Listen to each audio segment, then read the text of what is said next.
Pernah nggak sih kalian ngerasa hidup tuh kayak lari maraton tanpa akhir? Nah, hari ini kita bakal bahas sesuatu yang bisa bikin hidup kalian lebih santai, nyaman, dan bahagia banget. Nama konsepnya adalah Hygge. Filosofi hidup ala Denmark yang katanya bikin mereka jadi salah satu negara paling bahagia di dunia. Yuk kita bahas dari awal.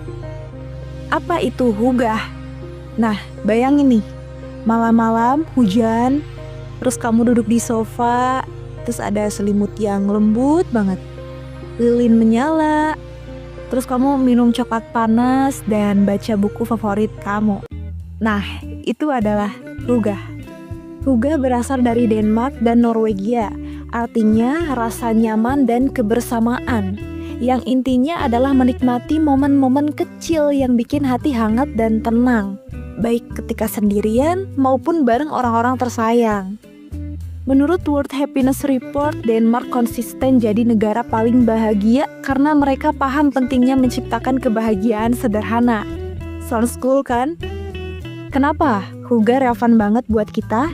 Jujur aja, hidup sekarang tuh stres banget. Deadline kerja, media sosial, bahkan pas santai pun kita ngerasa harus produktif. Hygge ngajarin kita buat stop sejenak dan nikmatin momen. Nggak ribet, nggak mahal, kamu cuma butuh sadar dan hadir di saat ini. Plus, buat kamu yang overthinker atau burnout, Hygge bisa jadi cara healing yang nggak ribet. Gimana sih caranya biar kita bisa hyggean di tengah kesibukan? Aku kasih beberapa ide ya. Yang pertama, bikin suasana cozy di rumah. Tambahin lilin aromaterapi, lampu temaram, dan bantal empuk di ruang santai kamu. Kamu juga bisa pilih warna-warna netral atau pastel di dekorasi rumah. Kenapa ini penting?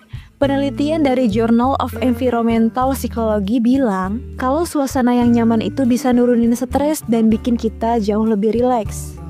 Yang kedua, nikmatin momen sederhana. Kamu bisa minum teh atau kopi tanpa scroll TikTok, atau bisa dengerin musik santai sambil duduk di teras. Ini kayak ngerem hidup yang serba cepat dan bikin kita lebih mindful lagi ya. Yang ketiga, ngumpul bareng orang-orang tersayang. Nah, ajak temen atau keluarga buat makan malam tanpa handphone, main board game bareng atau ngobrol seru. Nah, menurut riset dari Harvard, hubungan sosial yang hangat itu adalah salah satu kunci utama kebahagiaan. Yang keempat, ritual self-care. Kamu bisa baca buku, mandi air hangat, atau journaling. Nah, kuncinya adalah me time yang berkualitas. Yang kelima, back to nature.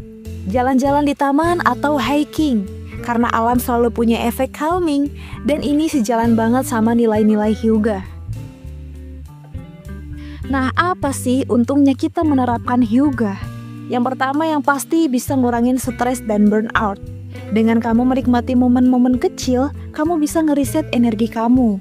Yang kedua, meningkatkan koneksi sosial. Karena Hygge ngajarin kita buat lebih dekat sama orang lain, yang bikin hidup kita jauh lebih berarti. Yang ketiga, bisa meningkatkan kesehatan mental. Kebiasaan kayak journaling, mindfulness, and quality time itu bikin otak kamu jauh lebih santai dan bahagia. Nah, sekarang karena nggak ada konsep yang sempurna, Hygge juga ada minusnya. Yang pertama, bisa terlihat konsumtif. Karena beberapa orang mikir kalau Hygge itu butuh barang mahal kayak lilin branded atau furniture estetik. Padahal nggak harus. Hygge itu tentang rasa, bukan barang. Yang kedua, terlalu fokus pada kenyamanan. Kadang kita butuh keluar dari zona nyaman buat berkembang, tapi Hygge cenderung fokus pada comfort. Jadi jangan sampai ke bawah mager terus ya. So, kesimpulannya apa? Hygge buat hidup lebih bahagia. Intinya, Hygge itu bukan cuma tren, tapi cara hidup yang ngajarin kita untuk nikmatin momen, terutama hal-hal sederhana. Karena kamu gak perlu pindah ke Denmark buat ngerasain manfaatnya ya. Cukup mulai dari lilin, secangkir teh, atau ngobrol bareng temen. Jadi udah siap bikin hidup kalian lebih Hygge? Kalau kalian punya tips atau pengalaman tentang Hygge, share di komen ya. Dan jangan lupa like, subscribe, dan nyalain lonceng notifikasinya. Sampai jumpa di video berikutnya, and bye!